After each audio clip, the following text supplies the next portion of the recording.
Where's the fun in waiting? Play Sit and Go tournaments 24/7 only on Ace 2-3. This game involves an element of financial risk and may be addictive. Please play responsibly and at your own risk.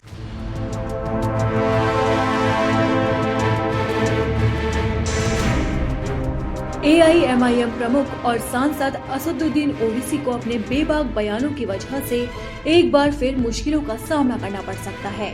Uttar Pradesh में अगले साल हो रहे विधानसभा चुनाव के प्रचार के दौरान उन्होंने बाराबंकी में जनसभा को संबोधित करते हुए कुछ ऐसी बातें कह डाली जिससे वो बेहद मुश्किल में पड़ सकते हैं। भड़काऊ भाषण देने के अलावा उन पर कोरोना नियमों के उल्लंघन का आरोप लगाया गया है। इस जनसभा में उन्होंने राम स्नेही घाट पर बनी 100 साल पुरानी मस्जिद को तोड़वाने को लेकर विवादित टिप्पणी की और प्रधानमंत्री नरेंद्र मोदी से लेकर उत्तर प्रदेश के मुख्यमंत्री योगी आदित्यनाथ को लेकर भी आपत्तिजनक बयान दिए। ओवैसी ने आजकल उत्तर प्रदेश में अपनी पार्टी का झंडा गाड़ने का मन बना लिया है। इससे पहले उनके इस मकसद को एक करारा झटका तब लगा जब बाराबंकी के जिला प्रशासन ने उनके चुनाव प्रचार के लिए जनसभा करने की अर्जी को खारिज कर दिया। ओवैसी ने उत्तर प्रदेश में अगले साल होने वाले विधानसभा चुनाव के प्रचार की शुरुआत अयोध्या से की थी। उसके बाद वो बाराबंकी में एक बड़ी जनसभा को संबोधित करने वाले थे, जिसको जिला प्रशासन ने अनुमति नहीं दी। जिला प्रशासन का कहना है कि सुरक्षा कारणों की वजह से वो इस जनसभा को मंजूरी नहीं दे सकते।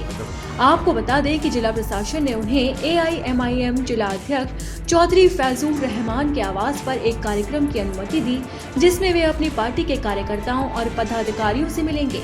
इस कार्यक्रम में कोरोना वायरस प्रोटोकॉल के तहत सिर्फ 50 लोगों को अनुमति दी गई।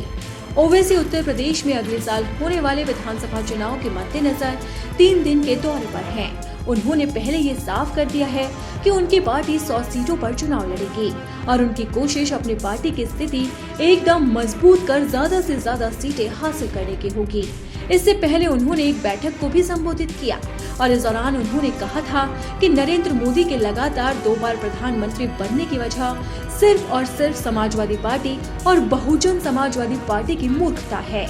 उन्होंने बाकी सभी पार्टियों पर तंज कसते हुए कहा कि कभी किसी पार्टी ने मुसलमानों के हक के लिए आवाज नहीं उठाई। मुसलमानों के साथ बस हमेशा से ही वोट की राजनीति की गई।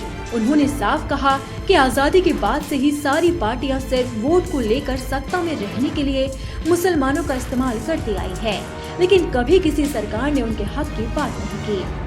अपने तीखे बयानों के लिए अक्सर सुर्खियों में रहे AIMIM प्रमुख ओवैसी ने इस बार भी तीखे शब्दों में कहा है कि अपना वोट अपने लोगों को देकर खुद को ताकतवर बनाना होगा और जब उनके खुद के लोग सत्ता में होंगे तो सरकार को भी जनता की बात सुननी ही पड़ेगी, जिससे समाज में बदलाव आएगा और मुसलमानों के साथ सालों से हो रहा सौतेला व्यवहार भी बंद होगा।